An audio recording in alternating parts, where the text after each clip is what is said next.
мамлекеттеги туруктуулук өлкөнүн бүтүндүгү баарынан маанилүү жана жогору. Ош шаарында жарандык коом жана облус райондогу тургундар мамлекеттин бүтүндүгү үчүн маалымат жыйын өткөрдү. Коомдук активисттерден куралган топ мамлекет башчысы мындан ары ишмердүүлүгүн улантуусун айтып, Садыр Жапаровдун премьер-министрлигине тоскоолдук жаратылбашын талап кылды. Айрым эл өкүлдөрүнө кайрылып, бийлик үчүн элди бөлбөй бир пикирде кармануу керектигинде айтылды. Маалымат жыйынды уюштурган Абдыкайым Кангелдиев саясий абал курчуп турган мезгилде элдин талабы бардык кызыкчылыктардан жогору экендигине токтолду. Өлкө башчысы татыктуу кызмат кылганын, бул убакыттан кийин жаңы өкмөт башчыга колдоо көрсөтүүсүн суранды. Эч бир партиянын же саясий кызыкчылыгы үчүн эмес, өлкөнүн мыйзамдуулугу жана стабилдүүлүгү үчүн чогулгандыгы белгиленди. Дүйнөнү пандемия каптап турган мезгилде координациялык жумуш алып барылышы керектиги кошумчаланды.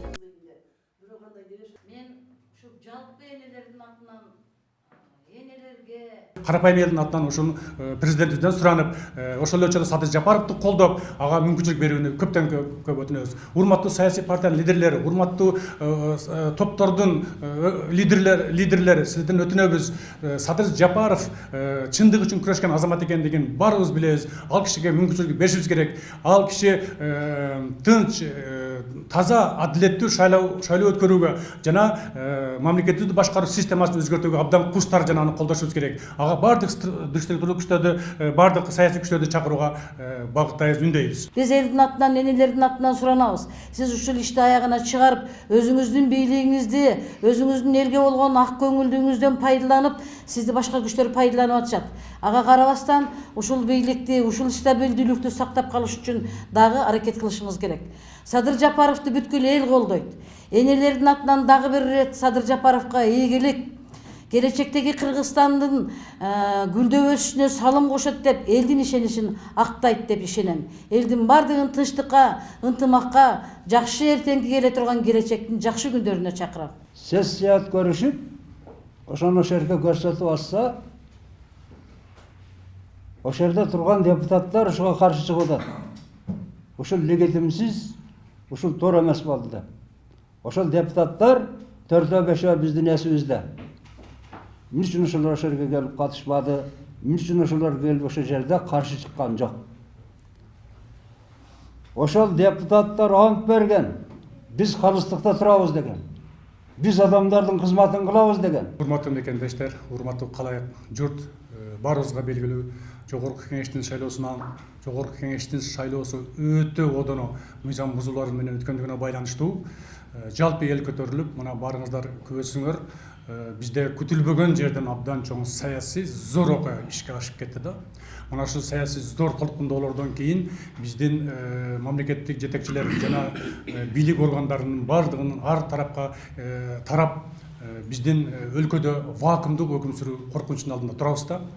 Мына арадан бир жума убакыт өтсө дагы биз кандайдыр бир мыйзамдуу нукка түшө албай жаткандыгыбыз үчүн биз абдан чын жүрөгүбүздөн кабатырланып жатабыз.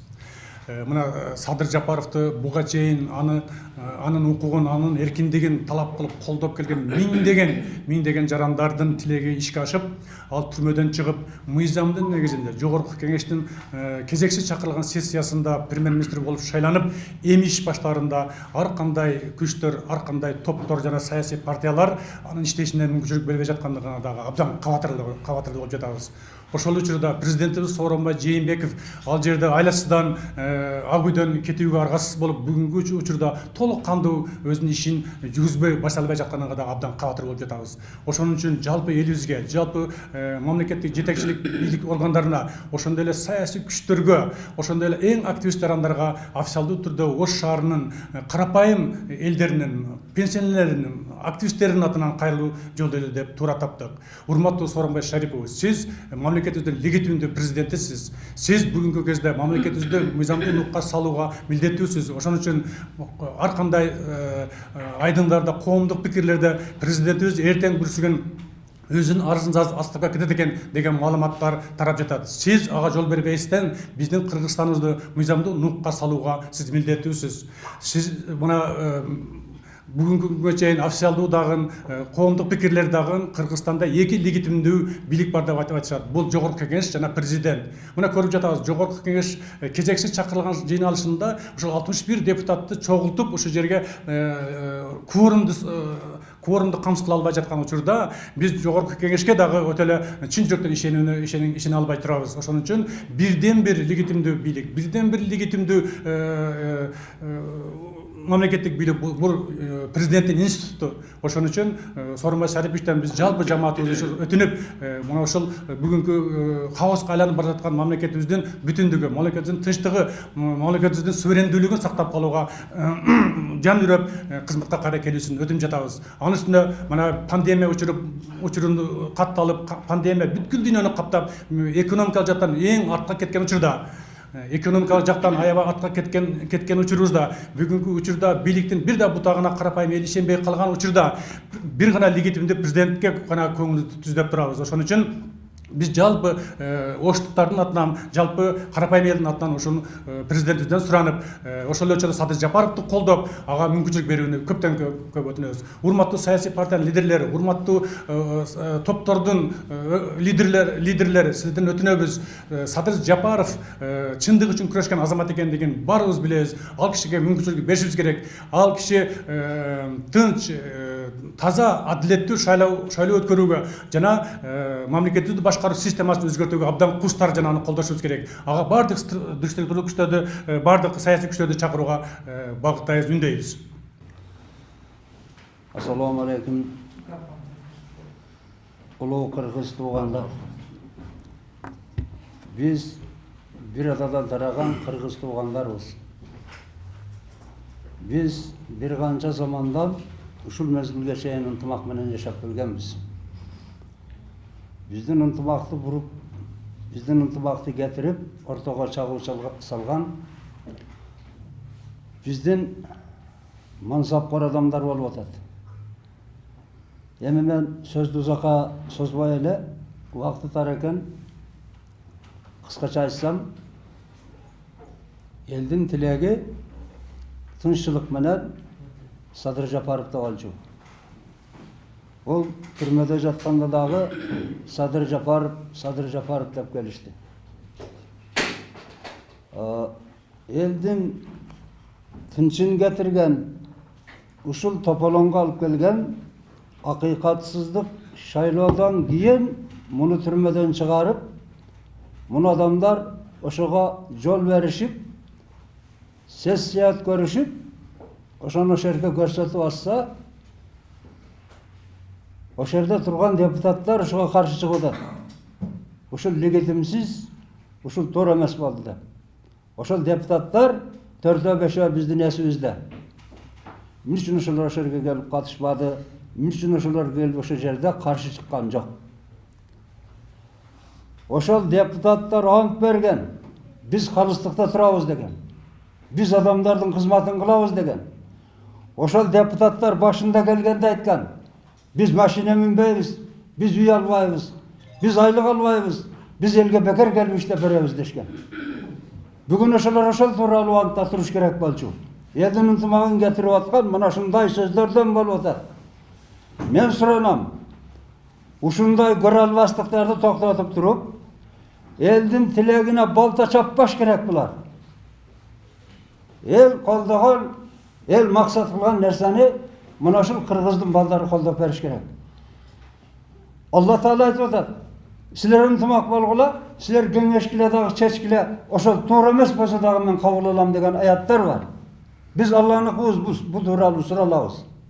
Мен суранам силерден, ушул тууралуу ийиндештирип, бир максатка келип, биз ынтымакта туруп бир мамлекетти тикелеш үчүн жанакы адамдардын ишеними менен көрсөтүлүп аткан адамды колдоп беришиңерди суранам мен. Bir Ece'ge söz ver ona gibi benim olayım. Siz göreceğiniz. 8 жыл күткөн экен ушул күндү. Биздин улуу элибиз 30 жыл күттү. Эми ушул элдин аркасынан, жаштардын аркасынан менен барып ушундай бийликти орнотобуз деп шайлоонун бул шылтоо болуп калды. Өткөн шайлоо шылтоо болуп калды. Муну баладан тартып аксакалдуу карыяларга чейин ак жоолукчан энелерге чейин шайлоонун туура эмес болгону билинди. Эми ушул Садыр Жапаров элдин атынан келип, элдин адамы болуп шайлангандан кийин легитимдүү деп биз кабыл алдык. Ушул легитимдүү премьер-министрди иштетип, ушул кишиге бир убакыт берип, ушул кишинин дагы ойлогон ойлору, жасаган иштерине жараша анан кийин баа бергенибиз дурус деп ойлойм. Ошол күндө эңсеген жаштарга мен ыраазычылык билдирем.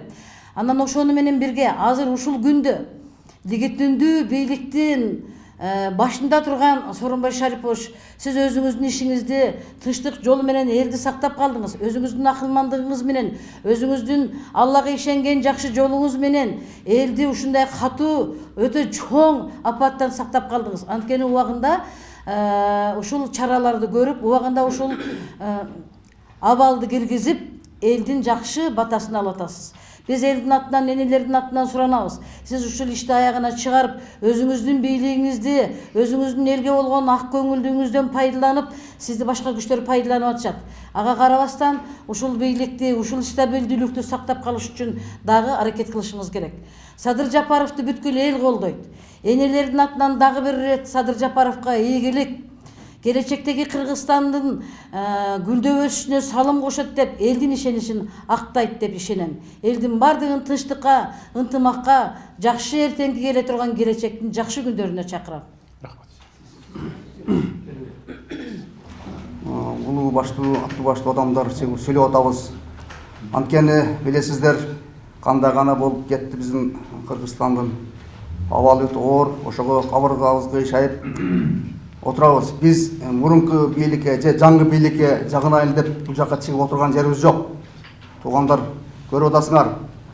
Бул ошол парламентке катышкан партиялардын жетекчилери, мүчөлөрү бардыңыздар билесиңер. Шайлоо кандай өткөндүгүн. Ошол чыр-чатак, ыплас өткөн шайлоону мойнуңарга аласыздар, албай коя албайсыздар анычы. Ошол толкундордун негизинде жаштардын күчү менен нааразычылык билдирип ушул окуя болуп кетти. Ага бардыгыбыз ойнубузга алышыбыз керек.